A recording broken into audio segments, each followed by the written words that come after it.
예지원 씨의 간증이 참으로 큰 은혜와 감동을 주고 있습니다. 이 예지원 배우는 4차원의 성격을 가진 독특한 배우로 많이 알려져 있습니다.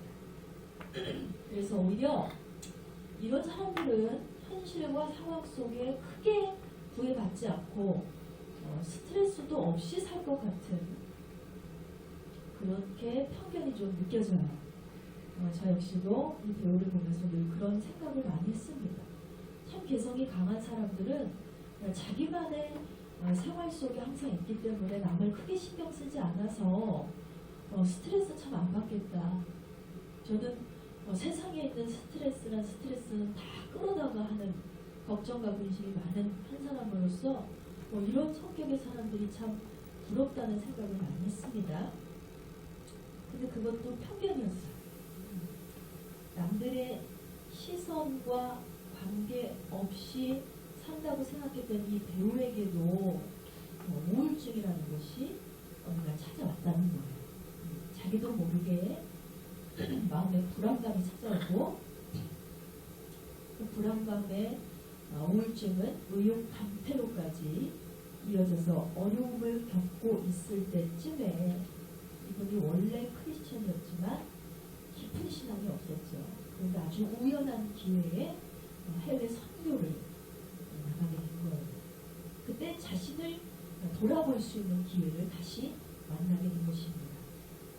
갔다 왔더니 내가 더 도움을 주고 내가 가진 재능을 더 많이 나눠야지 하는 생각으로 갔는데 정작 그곳에 가서 본 많은 가난한 자들과 어린 아이들을 보면서 뭘 느꼈다고 그랬어요? 내가 정말 많이 가져왔구나. 지금 내가 누리고 있는 것이 너무나 많구나. 이것을 기쁨으로 하나님께 올려드리지 못하고 이것을 감사하지 못하고 살았던 자신의 삶을 다시 돌아보는 시간이 되었다고 했습니다.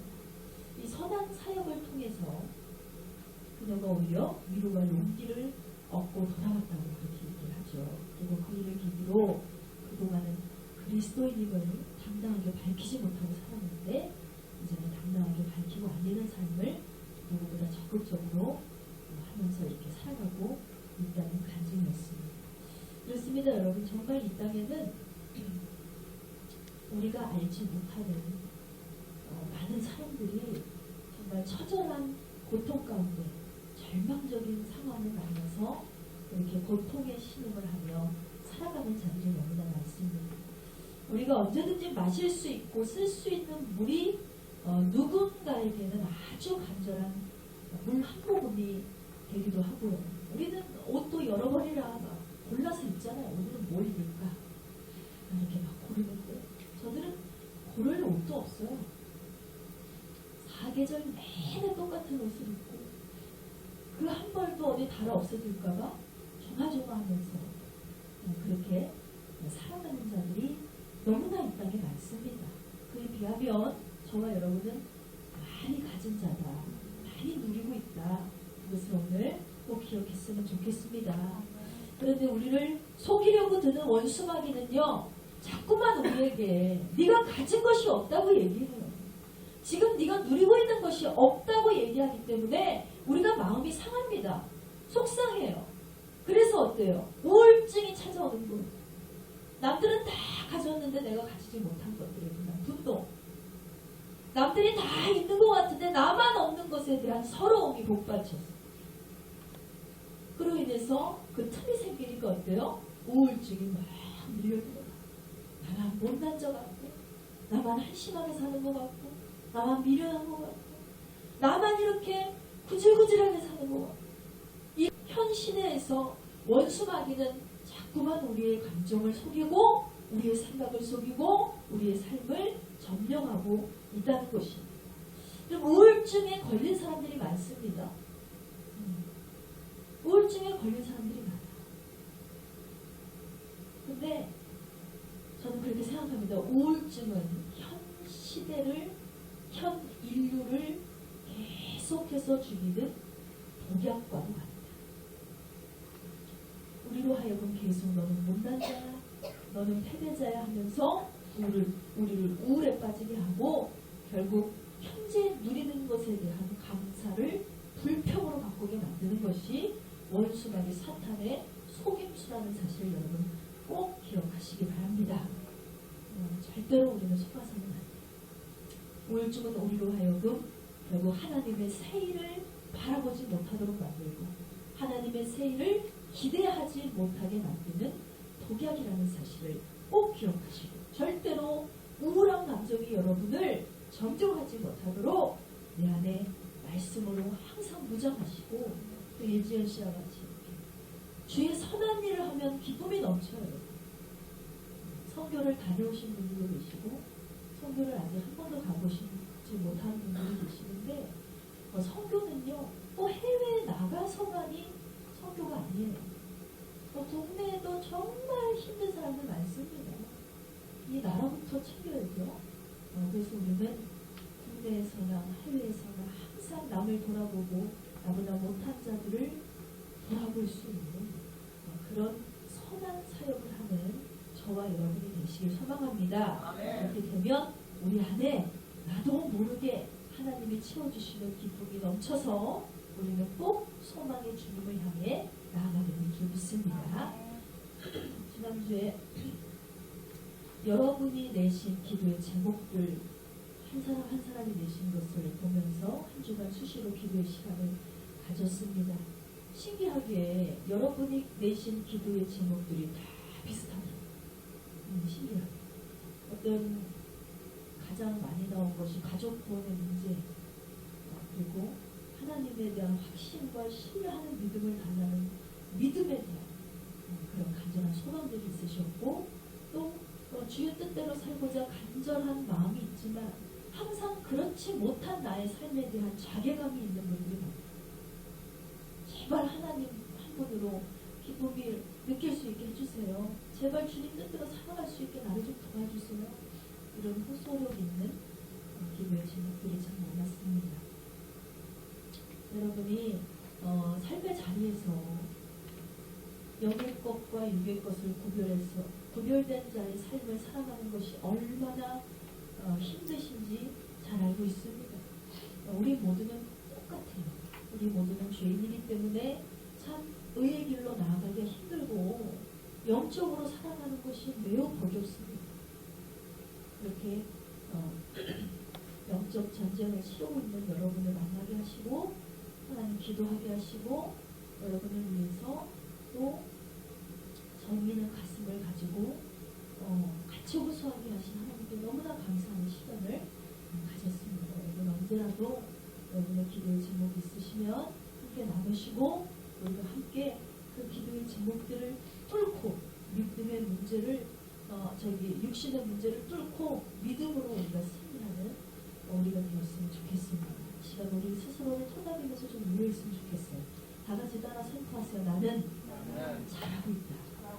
다시 한번 선포합니다. 나는 잘할 수 있다. 할렐루야. 예수 안에 있는 우리라면 우리는 분명히 지금 잘하고 있는 거예요. 그리고 앞으로도 더 잘하도록 주님께서 저와 여러분을 이끌어 주실 줄 믿습니다. 그러므로 우리의 구원자 예수 그리스도고 그분과 함께 만사 형통의 복을 누리시는 저와 여러분 되시기를 주님의 이름으로 축원합니다.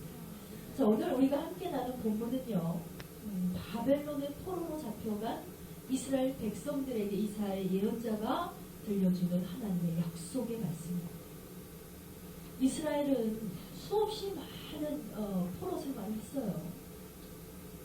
발빛하는 하나님을 배신해가지고 결국은 하나님의 징계를 받게 하는 아주 지독스러운 사람들이에요.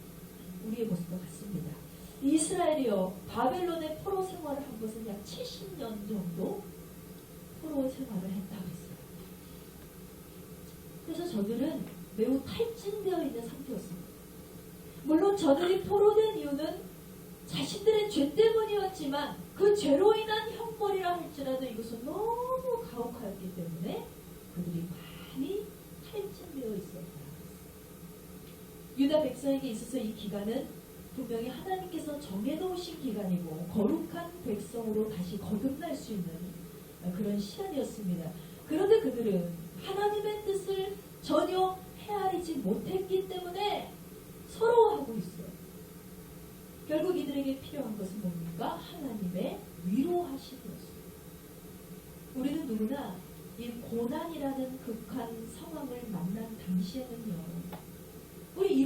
알잖아요. 분명히 시간이 지나면 괜찮아질 거예요. 때가 되면 고통은 지나가게 되어 있습니다. 그런데 그 순간은 어때요? 그 순간을 견디지 못해서 너무 아픈 거. 그 순간을 견딜 수가 없어서 너무 괴로운 거. 아무리 이것이 내 잘못이고 또 훈련이고 하나님의 인도하심이 있을 거라는 약속이 있다 할지라도 사실은 누군가가 나에게 격려를 하죠. 다 잘 될 거야. 괜찮을 거야. 이렇게 말해도 고난을 당한 당사자는 어때요? 들리지가 않아요. 괴로움이 너무나 크기 때문에 그렇습니다. 바로 이스라엘 백성들의 마음이 그와 같았습니다. 70년간을 바벨론의 노예가 되었어. 종이 되었어. 날마다 노동을 하면서 억압을 당하고 그렇게 살아가는데 사는 게 아닙니다. 그러는 어느 날 하나님께서 몸과 마음이 다 지쳐있는 이 이스라엘에게 선지자를 보내셨습니다. 이사야서 40장 1절에서 2절 말씀 같이 보시기 바랍니다. 이사야서 40장 1절에서 2절에 보면 이스라엘 백성을 향해서 선지자는 하나님의 마음을 이렇게 전하고 있습니다. 너희의 하나님이 이르시되 너희는 위로하라. 내 백성을 위로하라. 너희는 예루살렘의 마음에 낫도록 말하며 그곳에게 외치라. 그 노역의 때가 끝났고 그 죄악이 사함을 받았느니라. 그의 모든 죄로 말미암아 여호와의 손에서 벌을 대나 받았느니라 했습니다. 여러분 이 말씀을 보면요. 저들을 위로하는 두 가지 말이 나오고 있습니다. 하나는 노역의 때가 끝났다는 거예요. 이것은 결국 너희는 징계를 받을 만큼 받았다는 얘기예요. 이 말씀은요. 대략 70년간의 포로 기간을 말하는 것처럼 보이는데요. 여러분 70년이라는 세월을 셈해보면 한 세대가 지나가는 기간이에요. 결코 짧은 기간이 아니죠. 그러니까 포로 이전의 세대들은 다 죽었어요. 그리고 포로기를 만난 사람들이 이미 나이가 많이 차서 어때요? 노인이 됐습니다. 그런 기간이에요. 이만큼 하나님의 징계는 어때요? 철저해, 완벽합니다. 그리고 세대를 초월해서 영향력을 끼친다는 것입니다. 조상이 죄를 지었어요. 조상의 죄가 되물림 되어서 자손에게 이어져요. 현 세대의 죄가 그 후손에게 이어지는 법이라는 것입니다. 물론 하나님이 내려주시는 복도 역시 어떻습니까? 완벽하고 철저합니다. 세대를 나누어서 역사해요. 하나님이 주시는 복도 그렇습니다. 우리 조상이 하나님을 잘 섬기고 주의 뜻대로 살아갔다면 그 은혜는 누구에게 돌아가야 돼 있어요? 결국 고스란히 그 자손들에게 돌아가게 되어 있습니다. 그 은혜가 이어서 또 주님을 잘 섬기고 주님 뜻대로 살아가면 그 복은 또 우리 후손들에게 전해지는 법이라는 것입니다. 그래서 우리는 어때요? 죄를 지어도 흘러내려가고 우리가 주의 뜻대로 선하게 살아도 그것이 흘러내려가요. 하나님의 복이. 우리는 죄를 짓고 살아야 돼요. 선을 행하며 선을 행하며 사는 자들이 되어야 될 줄 믿습니다. 반드시 죄를 멀리하시는 저와 여러분 되시기를 주의 이름으로 축원드립니다. 자, 여러분 하나님의 징계는 항상 죄와 연관이 되어 있습니다. 하나님을 버리고 하나님을 떠나서 이방신을 섬기는 행위에 대한 징계를 항상 받았어요. 또 우리는 뭐라고 얘기해요? 하나님 나는 이방신을 섬긴 적이 없는데 내가 계속해서 기독교였죠. 불교로 옮긴 적이 있습니다. 근데 우리의 마음이 문제예요. 여러분 내가 기독교의 하나님에서 불교의 석가모니를 안 섬겼다고 해서 우리가 이방신을 섬긴 역사가 없다. 그것이 아니라 우리의 신이 뭐예요? 물질이 신이 되기도 하고 사람이 신이 되기도 하고 여러 가지 내 명예가 신이 되기도 하고 내 명철을 의지하는 것이 신이 되기도 하고 우리가 하나님보다 더 사랑하는 것들 하나님보다 더 우선시 여기는 것들은 항상 우리에게는 우상 숭배의 죄가 되는 것입니다. 그래서 그로 인해서 우리가 징계를 받게 될 때가 있다는 것입니다. 하나님께서는 이스라엘 백성들이 목적을 향해 잘 가다가 하나님께서 지으신 목적, 하나님께서 부르신 목적을 향해 잘 가다가 자꾸만 3000% 빠져버려요. 목적을 이루게 하시기 위해서 징계하시는 혹독한 방식입니다. 그때 하나님의 징계는 저들로 하여금 노예가 되게 하는 것이었어요. 아주 고통스러워요. 그리고 죄값을 치르게 하시고 돌이켜서 회개하게 하시고 그 회개를 통해서 다시 새 역사와 새 일을 바라보게 하는 거예요. 그리고 이제는 변화된 저들을 붙잡고 하나님의 더욱 놀라운 은혜를 경험하게 하는 것, 이것이 바로 하나님 아버지의 마음을 기억하시기 바랍니다. 그런 하나님께서 백성들을 또 용서하세요. 또 사랑하시고 또 위로하시고, 두 번째로 주시는 위로가 뭐였습니까? 그 죄악이 사함을 받았느니라고 했습니다. 하나님께서는요, 어떠한 고난이 있을지라도 평정을 잃지 않고 주어진 환경에서 최선을 다하는 자에게 희망을 주시는 분임을 기억하시기 바랍니다. 평정을 줍니다. 고난을 만난 사람은 평정을 지킬 수가 없어요. 그 마음이 너무나 슬픔에 요동이 쳐서 평정을 지키기 참 어렵습니다. 그런데 하나님께서는 어떤 고난이 있을지라도 평정을 잃지 말라는 거예요. 하나님은 포로로 잡혀간 이스라엘에게 하나님의 때를 기다리라고 분명히 말씀을 주셨습니다. 결국 70년이나 되는 포로 생활을 저들이 지탱할 수 있었던 것은 뭐? 저들에게는 하나님의 말씀이 있었어요. 하나님의 약속이 있었습니다. 그 하나님의 약속은 희망이었기 때문입니다. 하나님께서는 이스라엘의 현재 당하는 고통을 멸망을 위한 고통이라고 말하지 않으셨어요. 결국 희망을 주기 위한 과정입니다. 현재 너희가 고통당하나 그것은 희망을 위한 과정입니다. 그것은 행복을 위한 과정입니다. 분명히 말씀하셨다는 것입니다. 사랑하는 여러분, 희망이 없는 악인은 엎드려질 수가 없으나 의인은 하나님의 말씀을 꼭 붙잡음으로 말미암아 희망을 품게 된다는 사실을 기억하시기 바랍니다. 여러분, 우리의 현실은 어떻습니까? 여러분의 가정, 여러분의 건강, 경제, 지위, 또 신앙, 여러분 모든 상황이 풍족하십니까? 만족하세요? 내게 주어진 모든 상황이 만족스럽지 않고 그것이 설령 나의 죄 때문이라 할지라도 얼마나 고통스러워요. 얼마나 고행스럽습니다. 그러나 우리는 결코 잊어서 안 될 것이 있다면 하나님께서는 언제나 우리와 함께 하신다는 사실입니다. 우리를 떠나거나 고아처럼 내버려 두지 않으세요. 하나님은 우리가 늘 평안하기를 원하십니다. 원수마귀는 우리로 하여금 불안과 낙심을 심어주시고 하나님은 평안과 희망을 주시는 분임을 믿으시기 바랍니다. 바벨론에 포로된 이스라엘 백성들은 지칠 대로 지쳤어요. 밤낮으로 부르짖어도 응답받지 못하고 서럽고 괴로운 날들을 보내었습니다. 바로 그때 하나님께서 예언자를 통해서 이 약속의 말씀을 주십니다. 하나님께서 이스라엘 백성들에게 약속을 주시면서 가장 먼저 상기시키신 것이 뭡니까? 이사야서 41장 8절 말씀에 나의 종 너 이스라엘아 내가 택한 야곱아 나의 벗 아브라함의 자손아 그러셨어요. 하나님은 저들을 하나님의 종으로 택하시고 나의 벗으로 친구로 그렇게 삼으셨다고 분명히 말씀하고 계십니다. 이것은 이스라엘이 다른 민족과 달리 하나님과 특별한 관계를 맺고 있다는 것을 다시 확인시켜 주신 거예요. 너는 특별한 자야. 너는 남다른 자야. 내가 너를 부른 것은 그냥 부른 것이 아니라 나의 종으로, 나의 친구로, 나의 벗으로 그렇게 부른 거야. 너 자신을 알라는 거예요. 네가 누구인지 다시금 깨달아 보라는 거예요. 그리고 9절 말씀에 내가 땅 끝에서부터 너를 붙들며 땅 모퉁이에서부터 너를 부르고 내게 이르기를 너는 나의 종이라. 내가 너를 택하고 싫어하여 버리지 아니하였다. 이렇게 말씀하고 계십니다.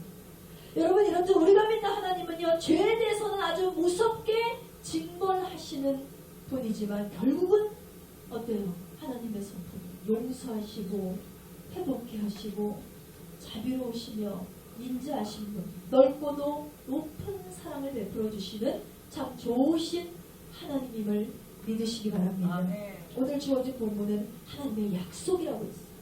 이 말씀은 이스라엘뿐만 아니라 하나님이 택하신 모든 성도를 향하신 말씀입니다. 이 약속이 바로 저와 여러분을 위한 것이고 또 이 나라를 위한 것이며 우리 교회를 위한 것입니다. 여러분 꼭 기억하시고 여러분 하나님의 언약을 바라볼 수 있는 저와 여러분이 되시기를 주님의 이름으로 축원드립니다. 자, 그렇다면 구체적으로 하나님께서 우리에게 어떤 약속을 주시고 계십니까? 봅니다. 첫 번째는 내가 너를 도와주리라 이렇게 말씀하셨어요. 이사야서 41장 10절은 이렇게 말씀합니다. 두려워하지 말라. 내가 너와 함께하리라. 놀라지 말라. 나는 내 하나님이 됨이라. 내가 너를 굳세게 하리라. 참으로 내가 너를 도와주리라. 참으로 나의 의로운 오른손으로 너를 붙들리라 이렇게 말씀하셨습니다. 여러분 여기서 두려워하지 말라. 놀라지 말라. 이 말씀은요. 두려운 상황을 만날지라도 놀랄 사건이 일어나더라도 두려워하지 말고 놀라지 말라. 이스라엘은 바벨론이라는 아주 강대한 나라로부터 압제를 당했습니다. 저들로부터 나라를 점령당했죠. 이 사람들이요. 이름 석자가 무색해요. 내 이름이 의미가 없어. 왜? 어차피 내 이름이 의미가 없을 정도로 나는 억압받는 자고 압제당하는 자고 주인이 시키는 대로 해요. 바벨론이 시키는 대로 종살이 해요. 그러니 얼마나 서러워. 더 이상 이스라엘 백성들은 내가 아닌 삶을 살아가고 내 주장이 어디 있어요? 내 의견이 어디 있어요? 민주주의가 아닙니다. 그래서 저들은 바벨론의 종이고 노예고 부리는 자들일 뿐이었습니다. 저들의 인생이 전부 멈춰버렸어요. 다 끝났어요. 그런 백성들이 경험해야 했던 것은 전쟁만이 아니었다. 여러 가지 이 바벨론이 자신들의 정권을 잡음으로 인해서 어떤 사회 변동이 일어나고 그로 인해서 공포와 불안이 밀려오고 낯선 경험들을 해야 했어요. 배고픔의 문제, 가난의 문제, 질병의 문제, 언제 어떻게 죽을지 모르는 이 사망으로부터 밀려오는 그 두려움의 문제. 해마다 저들은 공포에 떠는 시간들을 겪고 있어요. 뭐 노동에 의해서 육체만 아픈 게 아니에요. 심신이 항상 불안합니다. 바로 그때 하나님께서 저들을 부르시지요. 나는 너를 택했다. 너는 나의 종이다. 내가 너를 절대로 버리지 않을 것이고 내가 너를 도와주고 내 승리를 보장해 주겠다. 이렇게 말씀을 주세요. 얼마나 감격스럽습니까? 얼마나 위로가 됩니까? 정말로 오랜만에 들어보는 하나님의 약속의 말씀 가운데 이 포로된 이스라엘 백성들에게 말할 수 없는 위로와 감동이 들어왔습니다. 사랑하는 여러분처럼 불안하고 두려운 상황에서 하나님께서는 우리에게 말씀하고 계십니다. 내가 너를 도와주겠다. 우리가 사는 인생은요, 일명 격동하는 시대다 이렇게 말할 수가 있어요. 모든 것이 급하고 갑작스럽게 일어납니다. 충동적으로 일어나는 시대예요. 자고 일어나면 터지는 사건들이 얼마나 많습니다. 그것이 범죄이든 기상이변이든 재난이든 이 땅은 끊임없이 격동하고 있어요. 이번 연말 연시에도요. 참 놀라운 기상이변 뉴스를 보게 됐습니다. 여러분 가운데서 보신 분이 있을 수 있는데 보세요. 기사 제목이 뭐예요? 추위에 떠는 인도, 따뜻한 러시아, 연말연시 기상이변 속출 이 기사를 봤어요. 겨울철에도 영상 20도 이하로 떨어지는 일이 없어서 난방장치가 전혀 없는 인도에 초겨울 추위가 찾아들면서 일제히 휴교령에 들어갑니다. 역으로 올겨울 높은 기온으로 눈이 오지 않은 모스크바에는 비가 내리면서 인공눈을 공수해오는 사건이 벌어집니다. 지구 온난화로 인한 기상이변에 의한 것으로 풀이됩니다. 참 이 뉴스를 보면서 우리나라의 문제가 아니구나.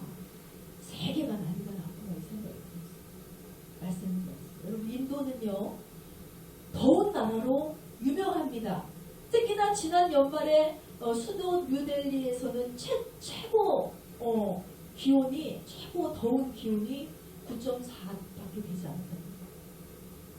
낮은 기온이죠. 30도, 40도까지 올라가야 됩니다.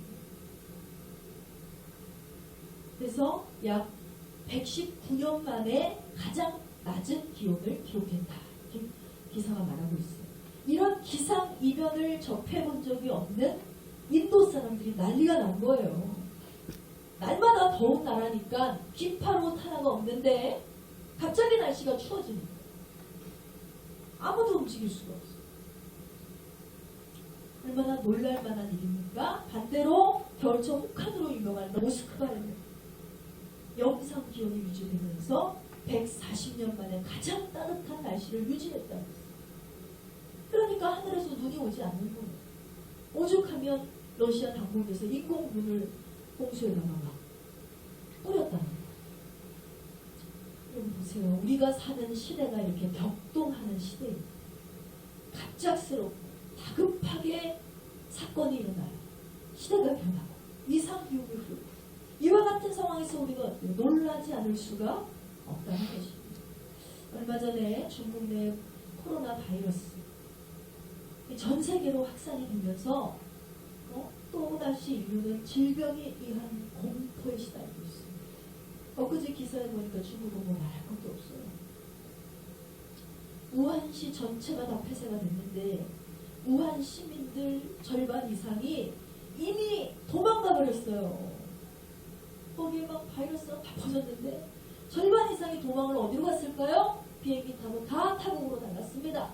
그런데 저들이 누가 질병에 걸렸는지 모르는 사람들이 막 돌아다니고 있으니 전 세계로 그 질병이 확산될 수밖에 없는 것입니다. 이게 또 문제가 돼서 난리가 났죠. 그리고 절반 남은 시민들은 또 얼마나 또 불쌍한지 아무리 이 중국에서 일어난 일이라고 할지라도 사람이잖아요. 살아야 되는데 정부에서 자기들도 무서우니까 우한시에 얼씬도 안 하는 거예요. 그래가지고 거기에 전기도 다 끊어버리고 인터넷도 다 끊어버리고 교통수단을 다 마비시켜버렸어요.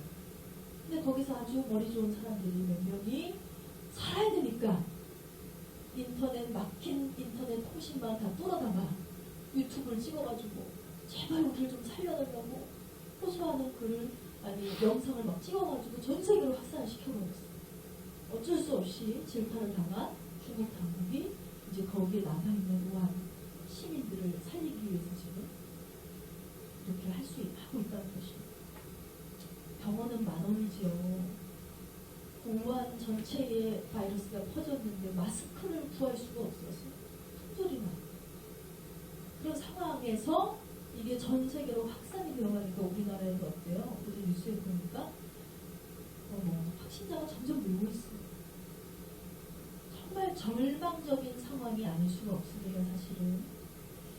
근데 의견이 참 다 다르겠지만 또 충남 아산의 그 교민들을 데리고 왔죠. 난리가 났어요. 또 우리나라에서 죽이려고 작정을 했다. 왜 그 바이러스 덩어리들을 데리고 왔냐? 막 이러면서 우리나라에도 또 아주 고통스러운 지금 시간들을 보내고 있습니다. 그럼 참 이런 일을 만났을 때 어떻습니까? 예정되지 않은 사실에 대한 놀라움이 있습니다. 두려움이 있습니다. 놀라지요. 두렵지요. 도대체 왜 이런 일이 일어납니까?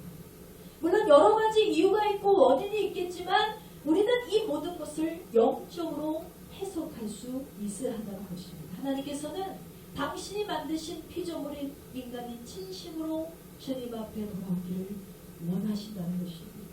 원수마귀는요 끊임없이 우리 인간의 삶을 위협하고 있습니다. 우리로 하여금 압제하고 우리로 하여금 두려움에 떨게 만들고 놀라게 만들어요. 여러분 그렇다고 우리가 나는 하나님 믿는 사람이니까 마스크고 뭐고 다 필요 없어 뭐 이렇게 대응하라는 것이 아니고 이런 격동하는 두려움의 상황 앞에 내가 진정한 그리스도인으로서 어떻게 대처할 것이냐. 이런 놀랄만한 문제 앞에 우리가 해야 될 것은 무엇인가? 기도 외에 없다는 사실을 여러분 기억하시기 바랍니다. 우리가 돌아서야 되는 거예요. 우리 믿는 자들이 먼저 회개하고 주님 앞에 간절히 기도하는 시간을 가져야 될 줄 믿습니다. 인간의 생사화복을 주관하시는 주님이 지키시지 않으면 우리는 아무것도 할 수가 없어요. 여러분, 눈에 보이는 현실도 바꿀 수 없는 인간이 눈에 보이지 않는 바이러스를 무슨 수로 막을 수가 있겠습니까? 불안하지만, 두렵지만, 놀랍지만 우리는 이 가운데서 더욱 하나님께 나아가는 깊은 시간을 가져야 될 줄 믿습니다. 기도 외에는 없습니다. 주님, 우리를 불쌍히 여겨주세요. 우리는 아무것도 할 수가 없습니다.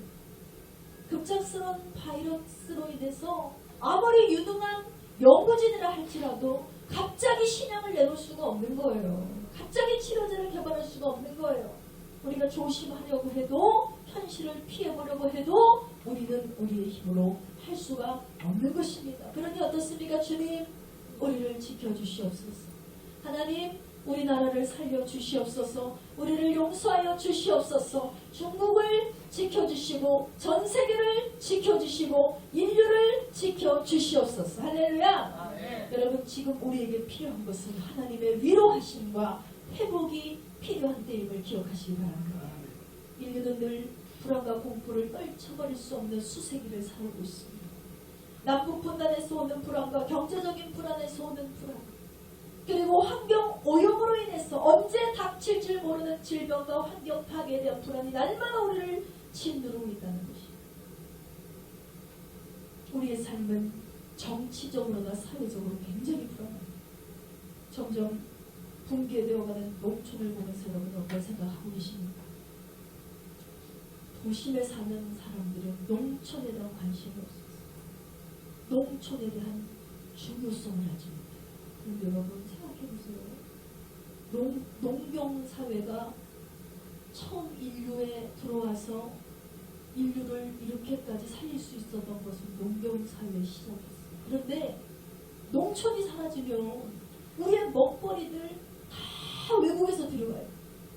그러면 하루면 말라 비틀어지는 시금치, 그거 하나 들어오려면 여러분 농약을 10배는 뿌려야 됩니다. 농촌이 살아야 된다는 거예요. 그런데 우리가 눈 뜨면 보는 세상에 화려한 도시, 화려한 건물이 있기 때문에 우리 농촌 생각 안 해요.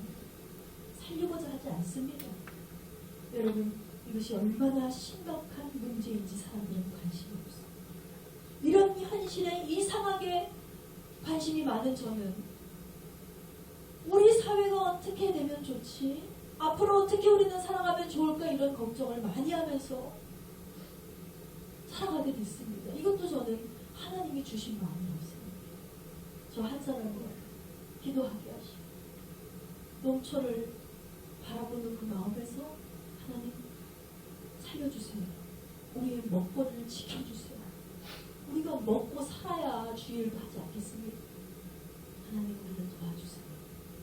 그리고 기도할 수밖에 없는 거예요. 이런 불안한 사회 속에서 우리의 삶은 또 어떻습니까? 새 한 해가 시작되고 우리가 한 달이 갔어요. 금방 갔습니다. 이제 2월이에요. 또 어떻게 1년을 보낼지 두려움에 떨고 있는 여러분 있고 제가 있습니다. 이런 우리에게 오늘 이 시간 하나님이 이 말씀을 주시는 거예요. 두려워하지 말라. 내가 너와 함께함이라. 놀라지 말라. 나는 내 하나님이 대민이라. 내가 너를 굳세게 하며 너를 도와주리라. 너를 붙들리라. 하나님 말씀해 주시는 것입니다. 할렐루야. 이 약속을 굳건히 믿는 저와 여러분 되시기를 주님의 이름으로 축원드립니다. 등록금을 걱정해야 하는 학생들에게 장학금이 주어진다면 여러분 이보다 더 기쁜 일이 어디 있겠습니까? 일자리가 없어서 불안해하는 사람에게 어느 날 큰 기업의 사장이 일자리를 주겠다고 약속을 했다면 이보다 더 큰 기쁨이 어디 있겠냐는 거예요. 하물며 천지만물주하신 능력의 하나님께서 내가 너를 도와주겠다 약속을 하신다면 이보다 더 든든한 확실한 보장이 어디 있냐는 것입니다. 여러분 이런 하나님의 약속은요 성경 도처에 있습니다. 요한복음 14장 18절 말씀해 보면 예수님께서 이렇게 말씀하고 계십니다. 볼지어다 내가 세상 끝날까지 내가 너희를 고와 같이 버려두지 아니하고 너희에게 오리라 그랬어요. 고아처럼 그냥 너를 방치하지 않을게. 내가 너의 아버지니 내가 너를 만나러 올게. 이렇게 약속 주셨잖아요. 또 마태복음 28장 20절 말씀에 볼지어다 내가 세상 끝날까지 어떻게 한다 해서 항상 너희와 함께 있을지어다 그랬습니다. 할렐루야. 이 약속은 확실하고 변함없는 약속임을 믿으시기 바랍니다. 여러분 중요한 것은요. 그래요. 하나님의 약속은 진리고 변치 않으며 예정된 복이지만 이 약속이 우리의 삶 가운데 이루어지게 하려면 어떻게 해요? 이게 포인트잖아요. 하나님의 약속은 이미 준비되어 있습니다. 이것이 나의 삶 가운데 응답이 되게 하고 열매가 되게 하고 결실을 하면 어떻게 됩니까? 다 같이 따라 선포합니다. 약속의 말씀을 믿고 하나님을 의지하자. 아멘. 그러면 그가 모든 길을 선하게 인도해 주실 것입니다. 시편 기자는 고난의 인생길을 걸어가는 성도를 향해 다음과 같이 공언하고 있습니다. 시편 37편 5절 6절 말씀. 시편 37편 5절 6절 말씀 다 같이 한 목소리로 봉독하시겠습니다. 내 길을 여호와께 맡기라. 그를 의지하며 그가 이루시고 내 의를 빛같이 나타내시며 내 공의를 정오의 빛같이 하시리로다 그랬습니다. 여러분 우리가 해야 될 일이 이거예요. 우리가 우리의 모든 삶을 주님께 의탁하면 그가 완벽하게 인도하실 뿐만 아니라 우리의 의까지도 나타내신다.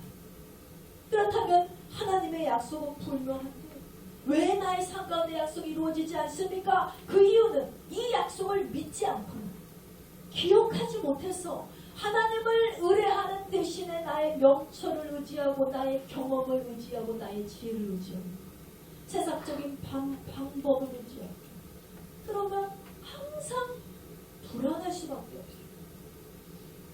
늘 근심과 걱정으로 인한 삶을 살아가는 사람은 병들 수밖에 없는 것이죠.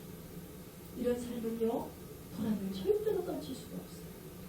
그 걱정이 그를 에워싸고 근심에 갇혀버리고 부정의 종이 돼서 날마다 어두움에서 고통당하게 되는 것입니다.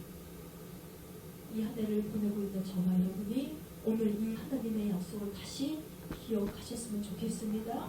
우리는 기쁨으로 이 한 해를 보냅니다. 두려움, 여러분의 삶 가운데 두려움이 찾아올 때마다 여러분의 삶 가운데 놀라운 일을 만날 때마다 이 하나님의 약속을 기억한다면 우리는 분명히 평안을 얻게 될 것입니다. 하나님께서 여러분의 길을 인도하실 거예요. 그러므로 여러분의 길을 하나님께 맡기시고 하루하루 근심, 걱정, 염려, 불안 주님 앞에 십자가 앞에 내어드리고 그렇게 다시 주님과 함께 시작하는 저와 여러분이 되시기를 주님의 이름으로 축원드립니다. 자, 두 번째로 하나님이 주시는 약속이 있습니다. 그 약속은 풍성케 하시는 약속입니다.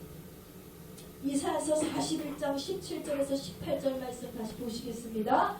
가련하고 가난한 자가 물을 구하되 물이 없어서 갈증으로 그들의 혀가 마를 때에 나 여호와가 그들에게 응답하겠고 나 이스라엘의 하나님이 그들을 버리지 아니할 것이라. 내가 헐벗은 산에 강을 내며 골짜기 가운데 샘이 나게 하며 광야가 못이 되게 하며 마른 땅이 샘의 근원이 되게 할 것이다. 마른 땅을 변화시켜서 푸른 톤이 되게 하시겠다. 여러분 이스라엘 땅의 상당 부분은요 아주 거친 광야로 되어 있습니다. 그 사모님 이스라엘 갔다 오셨죠? 두 번. 아주 광야, 사막. 이 비는요 이스라엘에 비가 내린다는 것은 참 기쁜 소식이에요. 근데 우기 때만 비가 내리고 건기 때는 전혀 비가 오지 않습니다. 그러니 어때요? 땅이 아주 말라서 다 아주 갈라지고 마를 수밖에 없는 한마디로 물이 귀한 땅입니다. 그런데 아열대 지방이어서 또 기온이 상당히 높아요. 하나님은 그런 메마른 땅을 어떻게 하시겠다 했어요. 변화시켜서 골짜기에 샘이 솟고 광야로 못이 되게 하시겠다. 연못이 되게 하시겠다. 이 말씀하십니다. 여러분 강이 흐르고 못이 있으면 나무가 잘 자랄 거 안 자랄? 잘 자라게 되어 있어요. 근데 하나님께서 구체적으로 어떻게 계획을 세우셨어요? 19절 말씀에 보면 내가 광야에는 백향목과 시틴나무와 화석류와 들감난나무를 심고 사막에는 잣나무와 소나무와 황양목을 함께 두리니 그랬어요. 광야에 백향목을 비롯해서 온갖 나무를 심어서 하나님이 자라나게 하시겠다는 거예요. 또 사막에는 사막 균에 맞게 어때요? 물을 자주 주지 않아도 죽지 않는 나무들을 심으시는 거예요. 잣나무, 소나무, 황양목이 다 물 오랜만에 줘도 됩니다. 아주 구체적이잖아요. 하나님은 굉장히 세밀하게 있어요. 하나님께서 때 아닌 조경 계획을 세우신 이유가 뭘까요? 왜 그러시냐? 황폐한 땅에 나무를 심어야 그것이 푸른 동산이 되어야지만 그 나무가 자라서 꽃이 피고 열매를 맺고 그 열매를 거두면서 사람들이 살아갈 수 있게 하시기 위해서 하나님이 이런 계획을 구체적으로 세워주셨다는 것입니다. 여러분, 우리가 믿는 하나님은요, 대충 그냥 알았어, 그때 내가 해줄게 이렇게 약속하시는 분이 아닙니다. 구체적으로 세밀하게 응답하시는 분입니다. 뿐만 아니라 나무가 우리에게 주는 효과가 굉장히 많습니다. 우선 나무가 많아지면 녹지량이 확보가 돼서 어때요? 전체적인 온도가 확 낮아져요.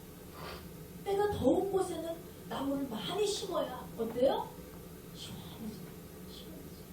우리가 살림력이라고 하잖아요. 또 폭염을 예방할 수 있죠. 또 추울 때는 어때요? 나무를 잘라다가 뗄감을 떼면은 추운 곳에 모기가 되는 것입니다. 또 물을 끓여서 마시는 우리에게 좋은 약점입니다. 수많은 동식물들의 보금자리가 되기도 하고 신선한 산소를 공급해서 요즘 날같이 미세먼지가 많이 때문에 이렇게 또 완화시켜주는 이런 효과를 줄 수 있는 것입니다. 또 오늘은 나무 연구소 같아요. 나무를 또 연구를 안 했죠. 설교를 하려면 정보를 맨날 뒤지는 거예요. 전문가 같은 같은 지식의 전문. 여러분, 어쨌든 우리에게 나무가 주는 효과가 굉장히 좋습니다. 그래서 하나님께서 우리 인간의 삶을 윤택하게 하기 위해서 광야와 같은 그런 척박한 땅에서 사는 이스라엘 백성들에게 약속하신 것을 푸른 동산에 있게 하시고 이런 거였어요. 그래서 우리는 지구를 지키기 위해서라도 여러분, 하나님이 만드신 자연을 잘 보존하고 유지하며 그렇게 살아야 될 줄 믿습니다. 그렇다면 여러분, 하나님께서 주신 이 약속이 이루어졌을까요? 당연히 이루어졌어요. 현재 이스라엘은요, 이사야의 예언대로 다가가고 있어요. 그들은 갈릴리 호수 물이 없는 지역의 파이프로 이렇게 끌어다가 물을 공급하면서 지금 나무를 자라나게 하고, 물론 지금도 이스라엘은 사막지대입니다. 그런데 사막을 푸른 초원으로 변모시키는 작업을 오늘날까지도 계속 하고 있다. 하나님의 약속, 사람들에 의해서 성취되고 있는 것이죠. 그것은 뭡니까? 이스라엘 백성들이요, 하나님의 약속을 들었습니다. 선지자로 하여금 하나님 약속 들었죠? 근데 그 약속을 들은 것으로 흘려버린 것이 아니라 하나님의 약속이 되도록 믿었더니 그 광야와 사막이 바뀌어지는 역사가 일어나게 되었다는 것입니다. 할렐루야. 이스라엘 여러분, 하나님께서 저와 여러분에게 오늘도 약속을 주십니다. 그러면 이 약속을 듣고 가만히 있어서는 안 된다는 거예요. 하나님이 주신 약속을 하나님께서 알아서 바꾸시겠지. 이거는 영적으로 게으름져. 받을 자격이 없어. 이스라엘은 하나님께서 바꿔주시기를 기다리신 것이 아니라 하나님이 주신 비전을 품고 그대로 실현하려기 때문에 오늘날 풍성한 복을 갖게 되었음을 믿으시기 바랍니다. 또 중요한 사실 하나, 신약 성경에 들어서 이 예언의 말씀은 영적으로도 성취가 되었습니다. 하나님께서 주시는 복 세 번째는 뭡니까? 마르지 않는 샘물의 기준입니다. 마르지 않는. 죄악으로 메말라버린 인간의 마음은요, 사실 어떻습니까? 광야 같습니다. 사막과 같습니다. 그런데 이런 마음에서는요, 사랑이라든지 어떤 은혜라든지 희망이라든지 기쁨이 나올 수가 없어요. 여러분 잘 생각해보세요. 여러분의 마음에 기쁨이 있으십니까? 희망이 있으세요? 소망이 있으세요? 지금 내 마음이 기쁨이 없어요. 뭘 해도 기쁘지 않아요. 뭘 해도 공허하고 희망도 없고 소망도 없고 만족도 없어요. 그러면 여러분의 마음은 지금 현재 광야 같은 사막지대입니다. 내 마음을 가만히 들여다보세요. 사랑에 점점 인색해져 가는 것이 희망이나 비전을 품고 살아가지 못하는 기쁨이 없으세요. 그렇다면 그 마음이 메말라 있는 거예요. 이런 메마른 인간의 삶, 왜 그럴까요? 원수 마귀가 우리로 하여금 끊임없이 죄 가운데 속하고 희망의 주님을 바라보지 못하고 소망의 주님을 바라보지 못하도록 우리의 마음을 말라 비틀어지게 하고 있는 거예요. 이 마음을 가진 자가 영적 광야, 영적 사망의 인생을 살고 있는 것입니다. 여러분, 이런 메마른 땅에서 나무가 자랄 수 있어요, 없어요? 없어요. 나무가 자라나지 못하니까 열매는 당연히 없는 거예요. 하나님, 왜 내 삶 가운데 응답되지 않습니까? 왜 나의 삶에 열매가 없습니까? 라고 묻는다면 내 마음부터 확인하셔야 된다는 거예요. 나의 믿음이 영적으로 충만한가? 나의 마음에 기쁨이 넘치는가? 소망이 넘치는가? 희망이 넘치는가? 하나님의 약속이 나무가 되어서 자라나고 있냐? 나무가 없는데 무슨 열매가 있어? 나무가 없는데 어떻게 응답이 있을 수가 있어? 그래서 모든 인간은 삶에 대한 갈증, 목마름을 가지고 살아가는 것이에요. 이 갈증을 해소하기 위해서 사람들은 돈을 열심히 벌어요. 이 갈증을 해소하기 위해서 사람들은 권력을 추구해요. 이 갈증을 해소하기 위해서 많은 사람들이 명예를 가져보지만 이런 것들로는 갈증이 채워지지 않아요. 이런 사막과 같은 메마른 심령을 가진 인간을 위해서 하나님이 한 가지 계획을 또 세우십니다. 뭐예요? 뭐예요? 예수 그리스도. 할렐루야. 이런 사람들을 구원하시기 위해서 이 땅에 예수 그리스도를 보내셨음을 믿으시기 바랍니다. 그리스도는 광야와 같은 인간의 심령 속에 목마르지 않은 샘으로 오신 분임을 기억하시기 바랍니다. 요한복음 4장에 보면 우물가에 찾아온 사마리아 여인에게 주님이 이렇게 말씀하셨어요. 요한복음 4장 14절입니다. 내가 주는 물을 마시는 자는 영원히 목마르지 아니할 것이다. 내가 주는 물은 그 속에서 영생하도록 솟아나는 새 것이다. 또 요한복음 7장 37절 38절 말씀에 보면 누구든지 목마르거든 내게로 와서 마시라. 나를 믿는 자는 성경의 이름과 같이 그 배에서 뭐예요? 생수의 강이 흘러나니라 그랬습니다. 그렇습니다, 여러분. 예수 그리스도는요, 광야와 같은 우리의 심령에 샘이 터지게 하시고 말미암아 생수의 강이 흐르게 하시는 분임을 믿으시기 바랍니다. 그래서 뭘 뜻하는 거예요? 예수 그리스도 때문에 광야에 샘이 솟고 예수 그리스도 때문에 생수의 강이 흐르고 예수 그리스도 때문에 우리는 언약의 성취를 맛보게 된다는 거예요. 예수님이 없이는 응답이 없습니다. 예수님이 없이는 나무가 자랄 수 없어요. 예수님이 없이는 응답의 열매가 맺힐 수 없다는 것입니다.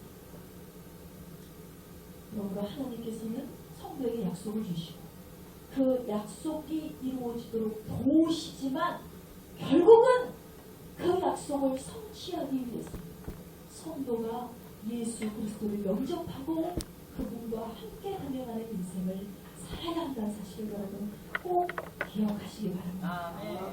자, 말씀의 결론을 맺겨갑니다.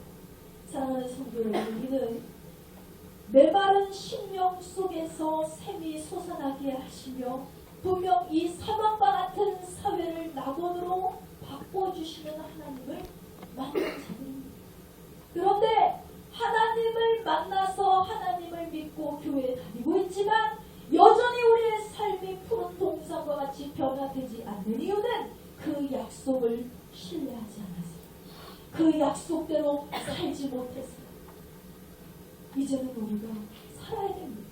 이제는 우리가 변화되어야 됩니다. 그러기 위해서는 어찌해야 돼요? 하나님께서 우리를 부르시고 만드신 목적대로 살아가는 자가 되어야 될 줄 믿습니다.